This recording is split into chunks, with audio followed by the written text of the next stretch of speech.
Bugun menga eng ko'p beriladigan savollarga javob bermoqchiman. Yoshim 23 da, sentyabrda 24 ga to'laman. Madaniyat va san'at institutini bitirganman. Professional aktrisaman. Bo'yim 1.65. Ko'pchilik meni hayotda ko'rsa kichkina ekansiz-ku deydi.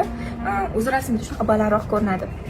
Vesim 53 kilo. Ko'pchilik meni ekranda semizroq deb o'ylashadi, lekin hayotda ozg'inman. Ekran 5-10 kilo qo'shadi. Shuning uchun shunaqa ko'rinamiz. Ko'pchilik mana shu ko'zim ustiga qo'yadigan oq nimaligini juda so'raydi. Mana shu highlighter, buni bilmayman, necha yildan beri ishlataman, umuman tugamaydi. Shu paytgacha serial, kino, novellalarda tushganman. Sizlar har doim ko'radigan kelin rollarini ham juda ham ko'p tushganman.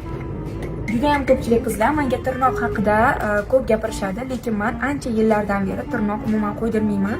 Menga tirnoqsiz yurish komfortliroq va buni o'ziga yarasha sabablari bor. Labimga hech qanaqa gel qo'ydirmaganman, shunchaki kattaroq chizaman va labimni o'zi ham kattaroq. Xullas, sizlar bilan gaplashib, yerda makiyajimni qilib oldim. Menga qachon podpisatsiya qilgansizlar, kommentariyada yozib qoldiringlar.